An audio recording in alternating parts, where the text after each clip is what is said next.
नमस्कार। सुबह 7 बजे की खबरों में आप सभी का स्वागत है। मैं हूं नीलू। करते हैं खबरों की शुरुआत। तो देश भर में कल दिवाली का त्योहार बड़े ही धूमधाम के साथ मनाया गया। रोशनी के पर्व की अलग अलग तस्वीरें पूरे देश भर से सामने आई है। दियों की रोशनी के साथ पूरे देश में दिवाली का त्योहार पूरे जोश और उल्लास के साथ मनाया गया। देश के अलग अलग हिस्सों से बेहद ही खूबसूरत तस्वीरें सामने आ रही, जो आप अपनी टीवी स्क्रीन पर इस वक्त देख पा रहे हो। जहां अलग अलग शहरों को रंग बिरंगी लाइटों और रोशनियों से सजाया गया था, वहां पर बाजार हो, घर हो, हर जगह रौनक देखने को मिली। और इस बार आतिशबाजी, खासतौर पर अगर दिल्ली एनसीआर की बात की जाए तो यहाँ पर सुप्रीम कोर्ट की इजाजत मिलने के बाद आतिशबाजी भी जमकर हुई है। तो मुंबई, दिल्ली, चंडीगढ़, अमृतसर, लखनऊ, श्रीनगर, गुवाहाटी, भुवनेश्वर की तस्वीरें आप देख रहे हैं, जहां पर पूरा शहर रोशनी से जगमग दिखाई दिया।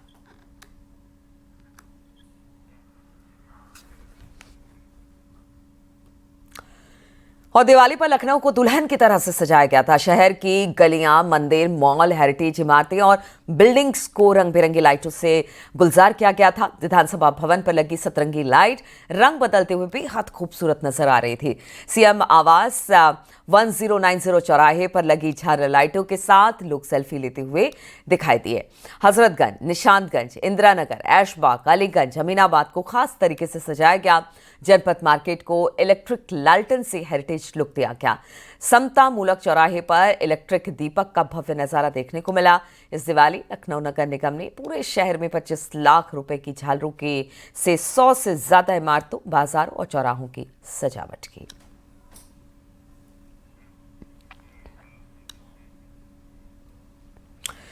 देश भर की सीमाओं पर तैनात जवानों ने भी बड़ी धूमधाम के साथ दिवाली मनाई। पश्चिम बंगाल में बीएसएफ जवानों ने दिवाली मनाई, वहीं जम्मू कश्मीर के अनंतनाग में सीआरपीएफ के जवानों ने नाच गाकर दिवाली मनाई। ये तस्वीरें हम आपको दिखा रहे हैं। देखिए, मुस्तैदी के साथ ये जवान बॉर्डर पर वहां पर खड़े हैं और देश की सुरक्षा के लिए कटिबद्ध हैं। लेकिन दो जगह की तस्वीरें पश्चिम बंगाल और सीआरपीएफ की दिवाली श्रीनगर, जम्मू कश्मीर में भी देखने को मिली और खूब धूमधाम और डांस करके और दिए जलाकर इन्होंने भी अपनी दिवाली मनाई।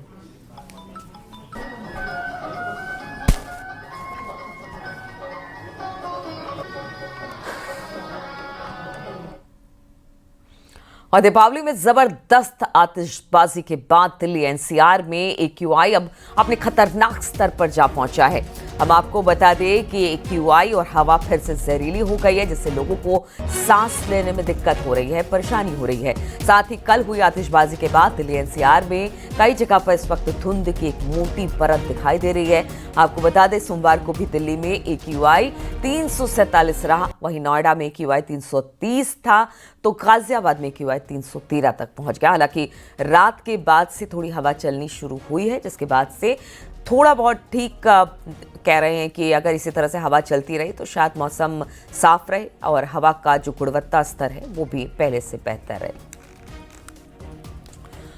और इसी पर बातचीत करने के लिए कि किस तरह से दिल्ली की आबो हवा है, क्योंकि पहले से ही इसकी आबो हवा खराब दिल्ली एनसीआर में, लेकिन पटाखे फूटने के बाद और ज्यादा मुसीबत देखने को मिल रही है। बातचीत करने के लिए दिल्ली से फराह खान, गाजियाबाद से अमित राणा, लखनऊ से अलाउद्दीन इस वक्त हमारे साथ जुड़ गए हैं।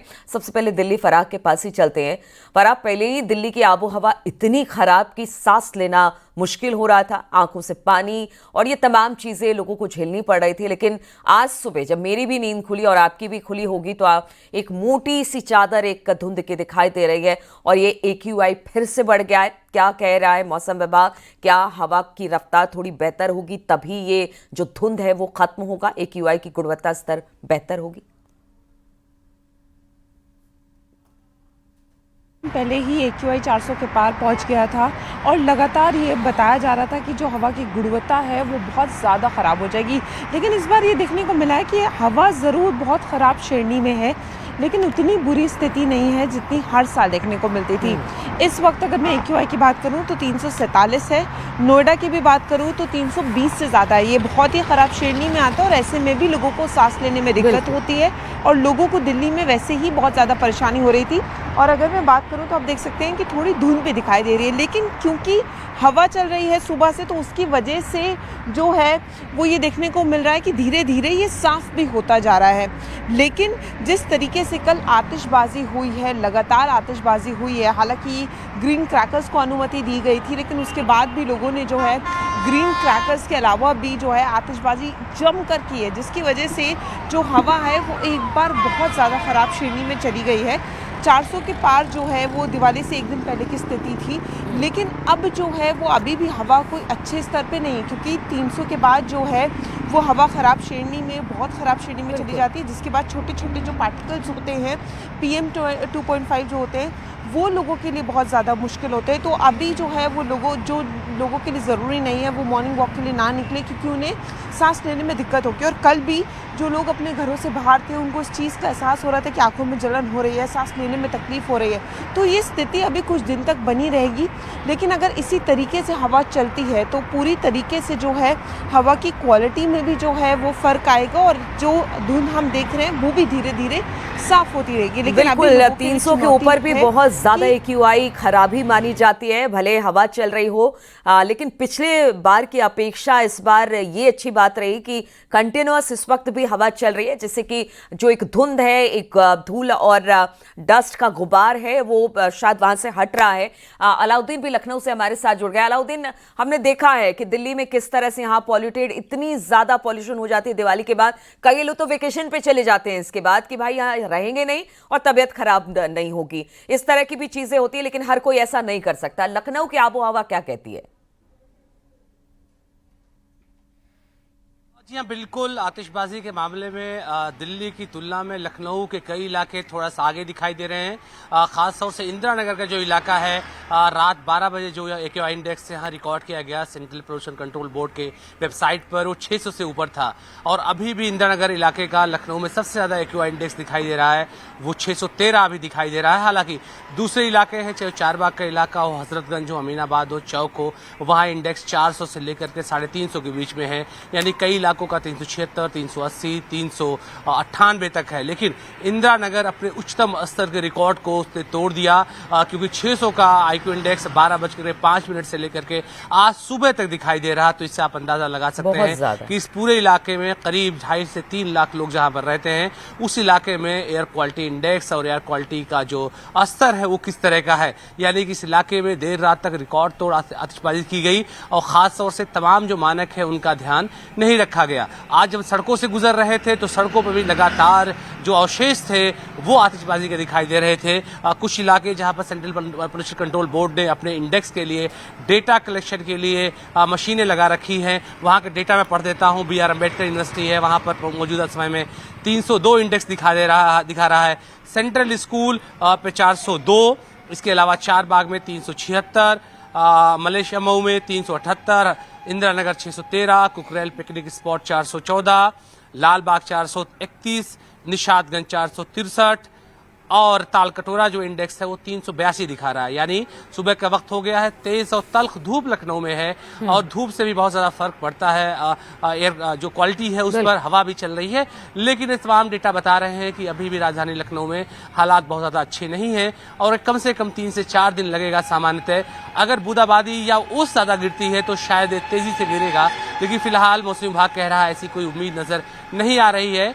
तो ऐसे में राजधानी लखनऊ के लोगों को 2 से 3 दिन तक इस जो AQI इंडेक्स है इसी में जीना होगा। तो ऐसे में इंदिरा नगर, खास तौर से इंदिरा नगर का जो इलाका है वो सबसे ज्यादा रेड जोन में दिखाई दे रहा है। बिल्कुल, और लोगों का अमूमन यही मानना रहता है कि दिवाली साल में एक बार आती है, लेकिन सेहत भी आप ही की है, और अगर इस तरह के पटाखे फूटे हैं, पहले ही आप देखिए कि लगातार डस्ट और पॉल्यूशन की वजह से शहर दर शहर इस वक्त लोगों की सेहत पर बुरा असर डाल रहे हैं। अमित भी हमारे साथ गाजियाबाद से जुड़ गए हैं। अमित, ये भी दिल्ली NCR का इलाका है, और यहाँ पर भी हमने देखा खूब पटाखे दिवाली में फूटते हैं, और इस बार तो अलाउ भी कर दिया गया था। क्या कहती है वहाँ की हवा, कितना है वहाँ का AQI?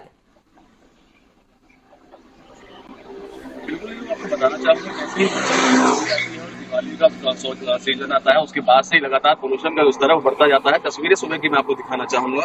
सुबह की तस्वीरें हैं, और सफेद रंग की चादर में के आगोश में पूरा गाजियाबाद समाया हुआ है। सुबह का 316 दर्ज किया गया है। मैं आपको दिखाना चाहूंगा, जो सूर्य देवता है वो भी अकेले करते हुए नजर आ रहे हैं, वो भी निकलने की कोशिश कर रहे हैं, लेकिन धुंध के कारण सूर्य देव भी अभी तक पूर्णतः नहीं निकल पाए हैं। यही कारण भी है कि लगातार जो बढ़ता हुआ पोल्यूशन है वो लोगों को परेशान किए हुए है। वही मौसम विभाग के अनुसार आगामी आने वाले दिनों में ये पोल्यूशन का स्तर और भी ज्यादा बढ़ेगा, जिसकी जिसका सबसे ज्यादा जो खामियाजा भुगतना पड़ता है वो बड़े बुजुर्गों को और छोटे बच्चों को भुगतना पड़ता है। ऐसे में डॉक्टरों की भी हिदायत दी जाती है कि मॉर्निंग वॉक पे जो लोग जाते हैं सुबह के समय मॉर्निंग वॉक पे ना निकले, बेहद जरूरी है कुछ हो तो तभी मॉर्निंग वॉक के लिए निकले। लेकिन ये पहली मर्तबा नहीं है, हर साल की बात ही इस साल भी ऐसा ही है। हालांकि कमोवेश यही हालात हर साल देखने को मिलते हैं और जो शासन है वो प्रशासन की तरफ से ग्रैब लागू भी कर दिया जाता है, जैसे कि दिल्ली एनसीआर से गाजियाबाद में ग्रैब 2 लागू भी कर दिया गया है। बावजूद उसके पोल्यूशन का स्तर घटता हुआ नजर नहीं आता है, लगातार पोल्यूशन का स्तर बढ़ता है। जरूरत है इस ओर विशेष ध्यान देने की, साथ ही शासन प्रशासन के साथ साथ आम जन की सहभागिता भी इसमें बेहद ही जरूरी है। लगातार हमारे कोर्ट द्वारा भी आदेश किया गया था, एनजीटी द्वारा भी आदेश किया गया था कि जो क्रैकर्स है वो नहीं जलाए जाएंगे, ग्रीन क्रैकर्स की। हालांकि लास्ट के 2 से 3 दिनों के लिए यहाँ पर इजाजत मिली थी, लेकिन बावजूद उसके रात भर जो आतिशबाजी हुई है उसकी वजह से दिल्ली एनसीआर सहित गाजियाबाद का जो पोल्यूशन का स्तर है वो एक बार फिर बढ़ा हुआ नजर आ रहा है। यही कारण भी है कि आज सुबह का जो बिल्कुल, और अमित सिर्फ ग्रीन क्रैकर्स नहीं बल्कि जो पहले से चले आ रहे हैं जिसमें बारूद की मात्रा काफी ज्यादा होती है वो क्रैकर्स भी अच्छे खासे चले हैं। एक दिन की मजा कई दिनों की सजा हो जाती है। दिल्ली एनसीआर हो चाहे लखनऊ, जिस तरह से अलाउद्दीन बता रहे हैं कि कई जगह पर तो 600 के पार AQI। आप समझिए कि कई सिगरेट का धुआं आप अपने अंदर सांस के तौर पर लंग्स को भी नुकसान पहुंचा रहा है और बाकी बॉडीज को भी नुकसान पहुंचा रहा है। लेकिन ठीक है, दिवाली है, लोगों ने मनाया और जो किया है उसे भुगतना भी पड़ेगा, चाहे हम हो चाहे आप हो। लेकिन देश की हवा इस वक्त कई शहरों में इस वक्त बहुत खराब है और बहुत बहुत शुक्रिया आप सभी का हमारे साथ जुड़ने के लिए। और INS विक्रांत से देश को संबोधित करते हुए प्रधानमंत्री मोदी ने ऑपरेशन सिंदूर का जिक्र किया। उन्होंने कहा कि भारतीय नौसेना के पैदा किए गए भय ने भारतीय वायुसेना के दिखाए गए अद्भुत कौशल, भारतीय सेना की जाबाजी यानी कि तीनों सेनाओं के जबरदस्त समन्वय ने ऑपरेशन सिंदूर में पाकिस्तान को इतनी जल्दी घुटने टेकने पर मजबूर कर दिया। मुझे याद है जब INS विक्रांत को देश को सौंपा जा रहा था तो मैंने कहा था विक्रांत विशाल है, विराट है, विहंगम है, विक्रांत विशिष्ट है, विक्रांत विशेष भी है। विक्रांत केवल एक युद्धपोत नहीं है, ये 21वीं सदी के भारत के परिश्रम, प्रतिभा, प्रभाव और प्रतिबद्धता का प्रमाण है।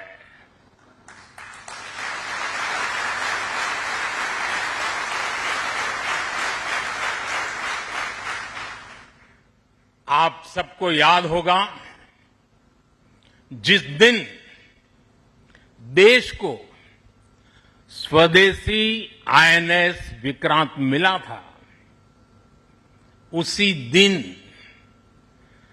भारतीय नौसेना ने गुलामी के एक बड़े प्रतीक चिन्ह का त्याग कर दिया था।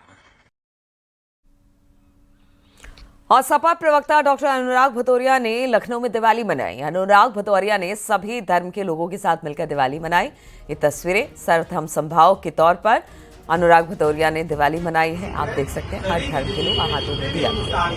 किसी धर्म को सबके मन में खुशियां रहे, सबके घर में खुशियां है, सबको लक्ष्मी की प्राप्ति हो। सभी जोर से बोलो हैप्पी दिवाली, हैप्पी दिवाली। और कैबिनेट मंत्री नंदी ने प्रयागराज में अपने परिवार के साथ दीपावली का त्यौहार मनाया। शुभ मुहूर्त में पत्नी अभिलाषा गुप्ता नंदी के साथ किया गणेश लक्ष्मी पूजन। बहादुरगंज में अपने घर पर सब परिवार मां लक्ष्मी और भगवान गणेश जी की विधिवत पूजा की। मंत्री नंदी ने मां लक्ष्मी से प्रार्थना की कि हर घर में प्रकाश बना रहे, हर जीवन में सुख समृद्धि और प्रेम का दीप जलता रहे। कैबिनेट मंत्री नंदगोपाल गुप्ता नंदी ने इस मौके पर प्रदेश की उन्नति और समृद्धि की भी कामना की। कैबिनेट मंत्री ने इस मौके पर अपने स्टाफ और कर्मचारियों को भी दीपावली के तोहफे दिए।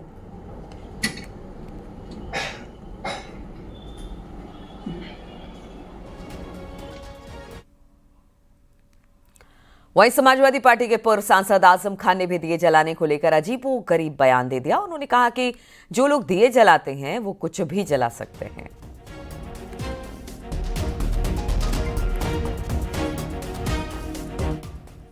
दिवाली के इस पर्व पर जिसमें दिए जलते नहीं हैं, दिए रोशन होते हैं।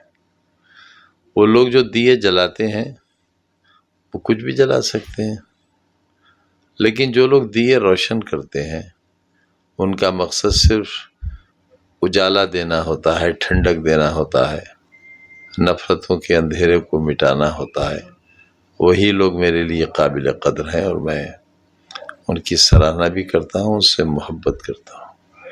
I love them. लखनऊ में आज पुलिस स्मृति दिवस कार्यक्रम का आयोजन किया जा रहा है, जिसमें शहीद पुलिस वालों के परिजनों का सम्मान किया जाएगा। कार्यक्रम में सीएम योगी आदित्यनाथ भी शामिल होंगे और शहीद पुलिस वालों के परिजनों का सम्मान करेंगे। सीएम योगी एसटीएफ के शहीद इंस्पेक्टर सुनील कुमार समेत जौनपुर के हेड कांस्टेबल दुर्गेश कुमार सिंह और नोएडा कमिश्नरेट के कांस्टेबल सौरभ कुमार के परिजनों को सम्मान करेंगे। आपको बता दें कि 1 सितंबर 2024 से 31 अगस्त 2025 तक देश भर में ड्यूटी के दौरान उत्तर प्रदेश के 3 पुलिसकर्मियों समेत 186 पुलिसकर्मी शहीद हुए हैं।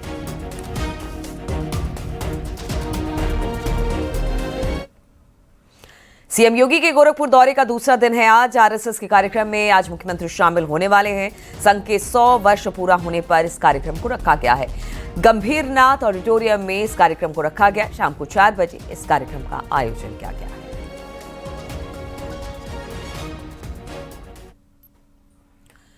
मशहूर फिल्म अभिनेता असरानी का निधन हो गया। कई दिनों से असरानी अस्पताल में एडमिट थे, जहां इलाज के दौरान असरानी ने 84 साल की उम्र में आखिरी सांस ली।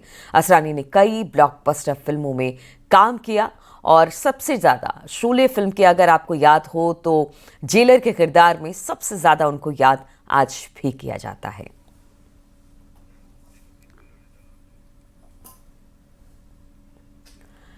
आगरा में घर में रखा सिलेंडर फटने से बड़ा धमाका हो गया। सिलेंडर फटने से घर की दीवार और छत गिर गई।